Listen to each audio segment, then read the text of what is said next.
are together in person, which is very cool. And Exciting. we are still going to talk about choices, and I'm going to let Carl let you know where we are right now. So we are at Mr. J's Havana Cigar Lounge in Coventry, Rhode Island. Arguably one of the best smoke shops in New England, maybe the Northeast.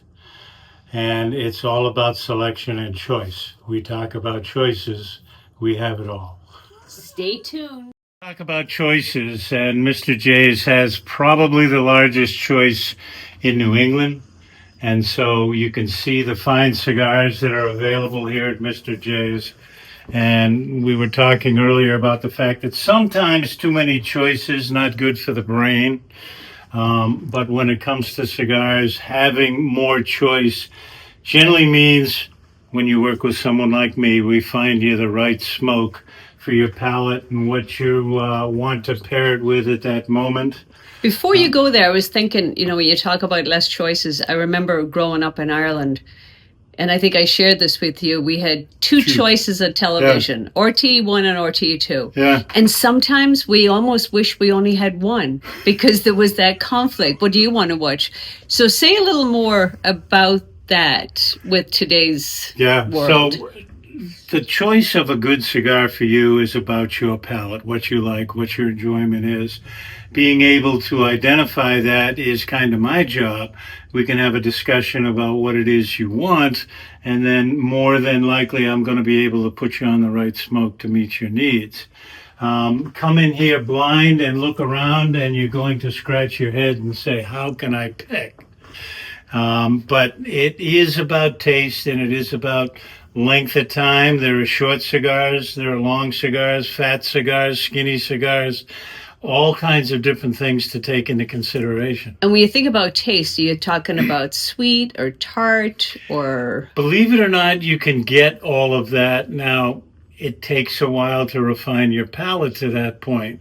But there are many different tastes. Leathery. Now, we don't chew leather. Well, some people might chew on leather, but cigars generally have a leathery complexity to it. And mocha, either coffee or chocolate notes. You look at a dark, rich wrapper like this cigar has, and you're definitely going to get some coffee, some mocha out of that. Whereas something milder, like this guy, you're going to get woody notes, burnt toast, that kind of stuff. So there's all kinds of different things to get involved in when it comes to smoking cigars. So a complete rookie like myself, and I won't be a cigar smoker at the end of the day, by the way, but what would be the questions that are typically asked of you? So when someone comes in the humidor, my first question is going to be, do you enjoy mild, medium, or full cigars? And that's on a taste spectrum that impacts your palate. And so that gives me a starting point as to where to put you in terms of cigars.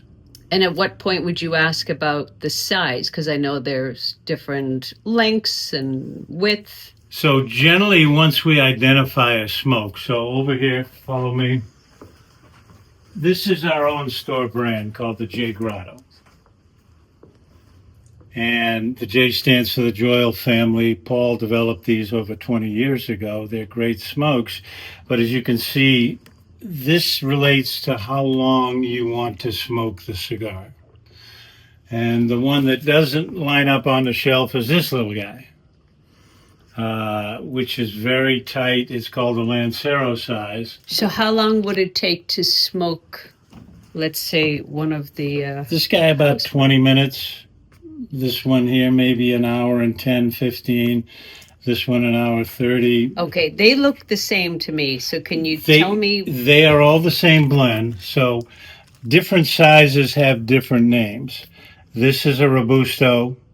This is a Toro. But you said one takes an hour and the other one... this is a Churchill. Now, the tobacco in each of these is identical. Okay. The only challenge for somebody making a choice is how long do you want to smoke it? Okay. Because the flavor profile is going to be identical on all of these. Wow. So what has been the most bizarre question you've been asked? So the most bizarre question generally is when somebody comes through the door and asks me what my favorite smoke is. My standard answer is the one I'm smoking now. One day, working at Broadway Cigar Shop up in Providence, a guy asked the right question. And the right question was, you're on death row, you're given one cigar, what are you going to ask for? I would have asked him more questions about that question. And that's a different question because now you're really limiting your choice. And what is your answer to that question? My favorite go-to right now is probably a Padron PB97. I think it's one of the most flavor-rich cigars that I've had out there. You say right now. Right, because it changes. Does it change in the seasons? Well, no, not so much seasonally, but the PB97's been out about 2 years now. Before that, it might have been a Padron 50th. So they're always introducing new cigars, and sometimes they replace the old ones. And do you have to sample all of these so you can? Unfortunately, yes. So you can describe what each one is like? Wow. So give us an idea as to the different price ranges. So there are short fill and long fill cigars. Short fill means exactly what it is, chopped up filler that's put together in a smoke. You're looking at the McAuliffe, which is an $8 cigar and a good price point based on a lot of different smokes. These ones on the floor are called the factory smokes from Drew Estates. They're made out of short filler, and their pricing is quite a bit less. But when you're looking, most of the cigars in this humidor are premium hand-rolled cigars with long leaf end to end. And the price can range anywhere from $7, $8 up to, I think our most expensive smoke at the moment is $160 a stick. Where is that one? It's out in the special cabinet. What countries of origin are these from? Are any of them here from America? So a lot of tobacco is from America. At the moment, there is only one total, it's called an American Poro, made in Tampa, Florida, by J.C. Newman Company. And everything about it is American in honor of the 250th anniversary. So the tobaccos are from the Connecticut Valley, from Pennsylvania, Amish country, and Florida. So they mix the three different blends of tobacco together down at their shop in Tampa, Florida.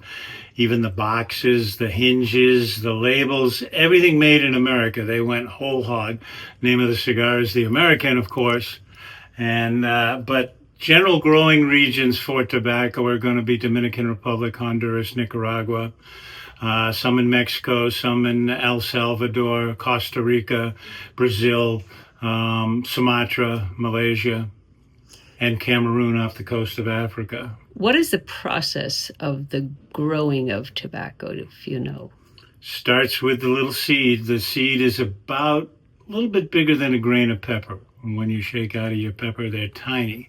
Some guys pelletize them, put a little stuff around it to make it easier to handle. Some people just broadcast it out on a bed of loam. When they get about this tall, they transplant them into seedling cups and put them into greenhouses so that they get maybe about that high. Then they transplant them out into the field. And they grow about 6 foot tall. Generally about 16 leaves on a plant. They're picked in primings from the bottom to the top. It all changes the flavor of the tobacco. Mind is good to some extent, and realistically, because there's so many nuances, and it can really limit somebody's choice when they're looking at one smoke all the time, trying to get them to expand their horizons. It gets a little interesting. What is it we say about the mind? The mind works best if it's open like a parachute.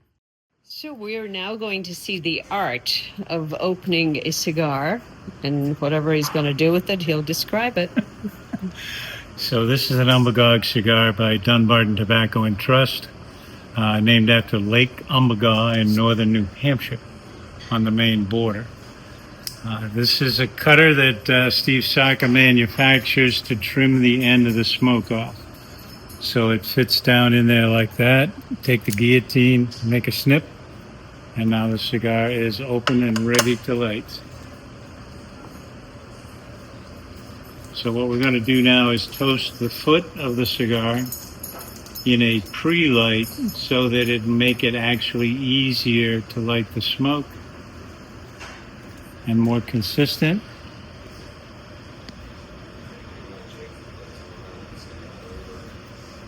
What an art. And that's it. And how long will it take to smoke that size, that length, that width? Hour and a half, hour and 45 minutes. And this is what you call work. This is work. So tell me how you feel right now as you sit there. And why did you choose that particular cigar? So definite relaxation, blood pressure going down, just enjoying life to the fullest.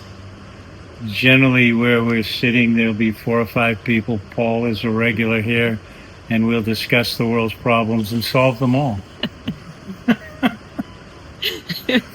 And it's just all about relaxation, chill, and good friends. How much has that got to do with inhaling and exhaling? So I do not ever on purpose take tobacco into my lungs. It comes into my mouth and goes out of my mouth. The way that tobacco interacts on my palate. The only other thing that I will do is called the retrohale, and a lot of people that smoke cigars do it, where you run the smoke through your nasal passage, because smell-wise we can pick up so many more tastes. So when it comes to a cigar, to me it's all about the taste, the enjoyment factor. And why did you choose that particular one today? Because it's one that I had. So this is a cigar that I enjoy regularly. I purchase it. I want to have it in my rotation on a regular basis. It's what I would call a medium, maybe a medium plus in terms of strength. I've been smoking for 25 years now, and so strong, medium, mild, I'm all over the place. Depends on my mood in the moment. So in addition to sitting around solving the world, go a little deeper and tell me the importance of the connections you're making with other souls. It to me is what the essence of smoking cigars is all about. When cigar smokers get together, there's no discussion of financial striation. You can be a bricklayer, you can be a banker, and it just doesn't matter. The cigar becomes the commonality. I've got a good friend that's a multi-millionaire venture capitalist, and I've got friends that are laborers. It really spans the gambit. And the best thing is everybody's got slightly differing opinions on things, so it stimulates a good conversation. What you'll find with cigar smokers is that they have respect for other people and other people's opinion.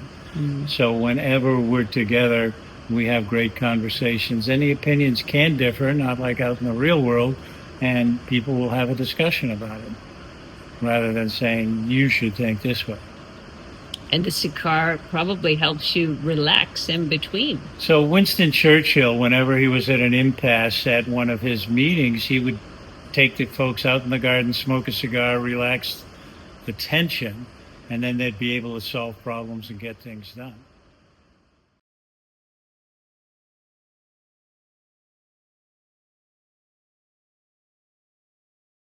So what is the difference between cigarettes and tobacco? Well, so cigarettes and pipe tobacco or cigar tobacco, pipe tobacco is wholly natural.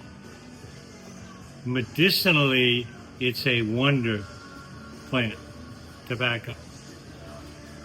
But cigarettes put a lot of other chemicals in it, and it gets sucked into your lungs. Cigars and pipes, we take it in our palate and then blow the smoke out so that we don't inhale it. Life insurance actuaries, the bean counters, who know how long we're all going to live, say that cigar and pipe smokers who do not inhale live 4 years longer than a non-smoker on average.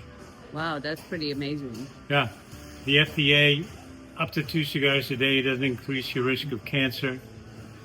My friend Nick Perdomo, who's a manufacturer, commissioned a cardiologist to do a blood pressure study before and after, and blood pressure always goes down. It's a relaxation. It's a de-stressor. So the cigar would be a better choice? Well, it's terribly better choice.